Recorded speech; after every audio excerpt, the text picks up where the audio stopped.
What's up mga ka-livestock? Good morning to all, and I just woke up and let's discuss a very timely matter in terms of livestock production, lalo na sa mga buntis in terms of pregnancy.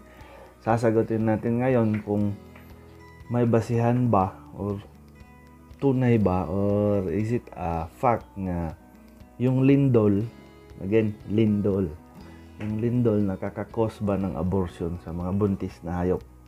So let's do this, no? So unang-una sa lahat, yung miss ko na kayo.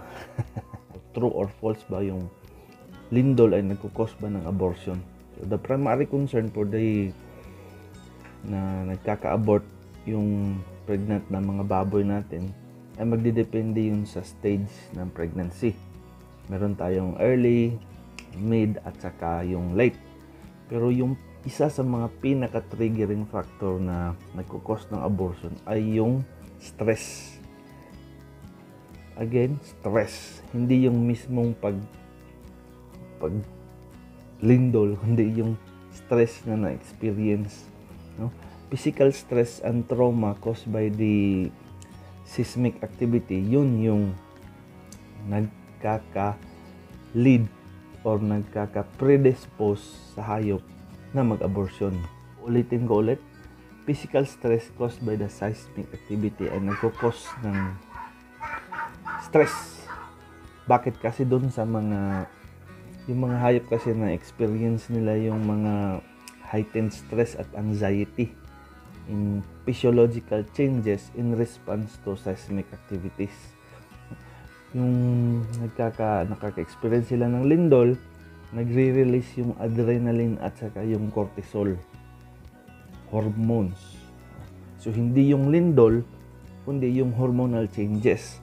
Kasi pag na-detect ng body yung presence ng other hormones such as adrenaline at saka yung cortisol, ma-alter yung flow ng normal na hormonal maintenance, lalo na sa pag-release or sa pag-maintain ng pregnancy ng hormone na progesterone.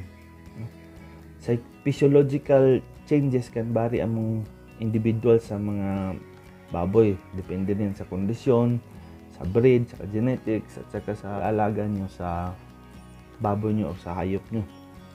At saka yung impact sa seismic activities, uulitin ko, lilinawin ko, yung impact sa mga seismic activities depende sa kondisyon at saka sa health at saka intensity at sa stage ng pregnancy sa mga alaga nyong buntis na baboy or buntis na hayop overall. Stress can impact the developing fetus sa loob. Ang stress can directly disrupt the hormonal balance. Again, I will reiterate my point. Stress can disrupt the hormonal balance, affecting the production of hormones na crucial sa pag-maintain ng pregnancy. Isang hormone na very needed for pregnancy is the progesterone. At ito namang yung cortisol, it can impact the delicate hormonal balance need for the maintaining of pregnancy. Okay ba tayo dyan? Hindi yung lindol, kundi yung stress na cause ng seismic events sa lindol nagkaka-lead to hormonal disruption through the release of adrenaline and cortisol. Again, it will vary. Hindi siya 100%, but it will vary in the stage of pregnancy at sa physical condition, health, and genetics of the animal na nagbubuntis. At lalong-lalo na yung intensity ng earthquake or intensity ng lindol. I hope nalinawan natin lahat. Lindol, nagkukos ng stress, leading to hormonal imbalance, the presence of adrenaline and cortisol, disrupting the presence of progesterone, leading to the stoppage of the maintenance of hormonal pregnancy na hormones yung progesterone. Yun. Possible siya. But it will not directly na lindol tapos i-abort. Dadaan siya sa proseso at marami pang factors, but the main issue is yung hormonal imbalance at saka disruption. Again, this is Doc Omar. Maraming salamat sa pag-like, share, and subscribe at saka miss you na mga ka-livestock. Pasensya na inactive ako for how many months kasi I've been working with the local legislation dito sa city namin. Kasi para sa ikagaganda ng livestock industry dito sa Malaybalay City, Bukidnon. Salamat and God bless you. And as always, glory to God.